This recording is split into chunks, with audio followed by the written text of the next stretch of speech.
Powered by the Montana Television Network. This is the 10 o'clock news on Q2, Montana's news leader. Good evening. Thanks for joining us tonight. I'm Jeanelle Slade. And I'm Jay Cohn.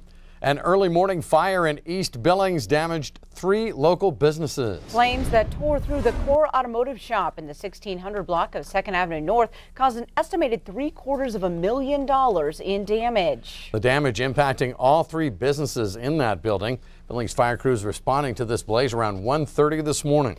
Now, the fire started in the automotive shop, resulting in both fire and structural damage to the business. 2 other businesses, the Habitat for Humanity Restore and the Grindhouse Martial Arts Academy, suffered heavy smoke damage. Jim Woolleyhand, executive director of Habitat for Humanity, tells Q2 the store will be closed indefinitely due to extensive smoke damage to both inventory and work areas. It's very unfortunate. Our Restore is a fundraising arm to building homes for low-income families here in our community. But we will press forward, we'll go forward.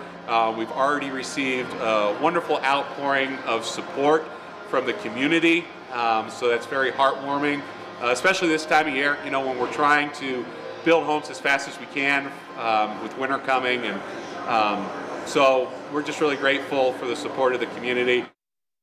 Due to the structural damage there, fire investigators have not yet been able to access much of the building, so the cause of this morning's fire is still under investigation. Firefighters with a warning tonight as colder weather gets set to move in. Yeah, it's that time of year when carbon monoxide poisoning becomes an issue. Q2's Russ Riesinger tonight has more on why you need to be aware of this invisible threat. That sound could be the only warning that dangerous levels of carbon monoxide might be lurking in your home. You cannot smell carbon monoxide at all. You can't see it either, but if you have anything in your house that runs on gas, you and your family could be at risk. Some people seem to think that they'll be able to detect the carbon monoxide in their home, and that's not true. Carbon monoxide is also known as a silent killer. It is a odorless, colorless, poisonous gas that people will never know is in their home until it's too late sometimes. Carbon monoxide sometimes causes sudden flu-like symptoms, headache, nausea, and dizziness. But if something, for instance, goes wrong with your furnace and you're already asleep, you may never know.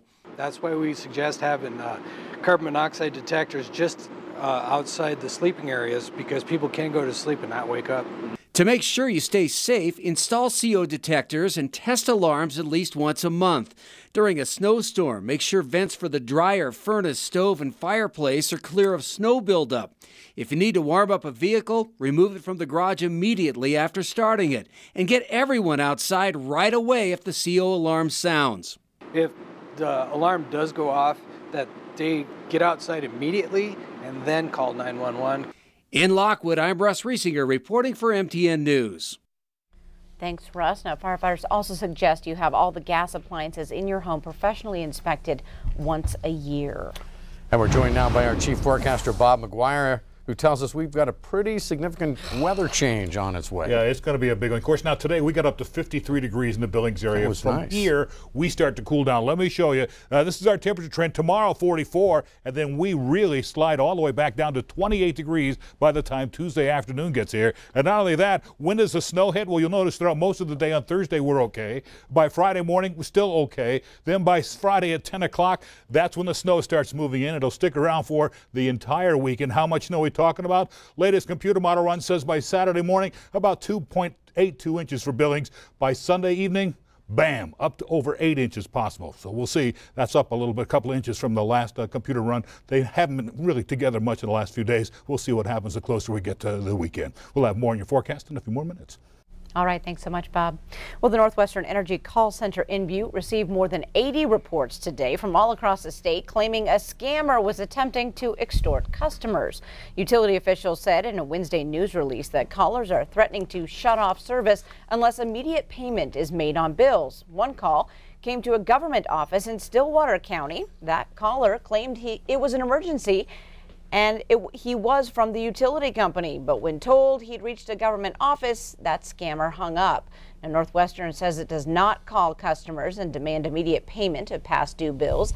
The utility says it provides multiple past due notices before terminating service. Now, if you get a cancellation notification, always verify it by dialing the customer service number on your utility bill. A 22-year-old Colorado man is jailed tonight in Wyoming after he admitted to killing his girlfriend. The man turned himself into police Tuesday with a dead body in his car. Jonathan Eugene Aiken walked into the Powell Police Department telling officers he had killed his girlfriend at their residence in Thornton, Colorado, then drove more than 500 miles across Wyoming with her body. Aiken is being held at the Park County Sheriff's Office jail in Cody, pending his extradition back to Colorado.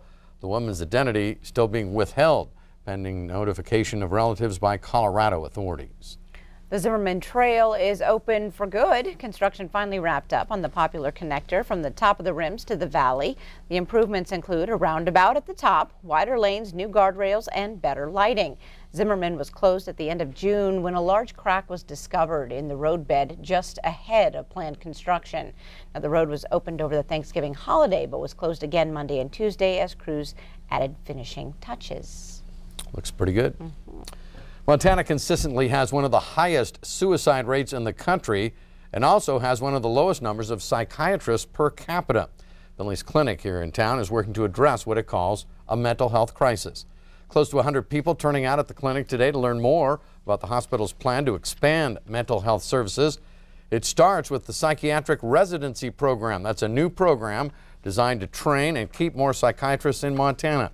But it goes much further than that. Billings Clinic also is building an integrated approach, training primary care doctors to provide initial services to patients outside of Billings. Dr. Eric Arzubi, chair of the psychiatric services, says the need to expand mental health services is dire, and the problems are frequently closer to home than you might expect. This is us, right? So we can sit here and think, well, yeah, no, we're going to do this to help all those people out there. Well, they're in here. Right, 50% of all people will be diagnosed with some form of mental health problem before they die, throughout their lifetimes. So let me flip that around, actually. They won't be diagnosed, but they could be diagnosed. So 50% of the population. Now, will it be diagnosed? Not necessarily, because it's hard to get help. The Billings Clinic Psychiatric Residency Program already has more than 400 applicants. There are currently 7 openings for psychiatrists at Billings Clinic. Prior to this residency program, though, Billings Clinic only interviewed an average of 2 psychiatrists per year. But since the introduction of the residency program, the hospital since September has already interviewed 5 psychiatrists. A presidential pardon is not off the table for former Trump campaign chairman Paul Manafort. Manafort pleaded guilty to conspiracy charges as part of a plea deal with special counsel Robert Mueller in the Russia collusion investigation. But 2 days ago, Mueller told a D.C. federal court that Manafort had breached that deal by lying. Manafort's lawyers pushed back, saying he tried to live up to the agreement. Manafort could get a sentencing date at a D.C. federal court hearing Friday morning. He has waived his right to appear. Still to come on tonight's 10 o'clock news, Montana farmers hoping a farm bill grows support in Congress. We'll hear from them coming up. Plus, a major bison transfer plan from Yellowstone National Park is stalled again. We'll find out why. And later in sports, can Rockies soccer advance to the NAIA Final Four? Highlights from California on the way. You're watching MTN News with Jay Cohn and Jeanelle Slade. Storm Tracker weather with Bob McGuire. And sports with Scott Green. This is the 10 o'clock news on Q2, Montana's news leader.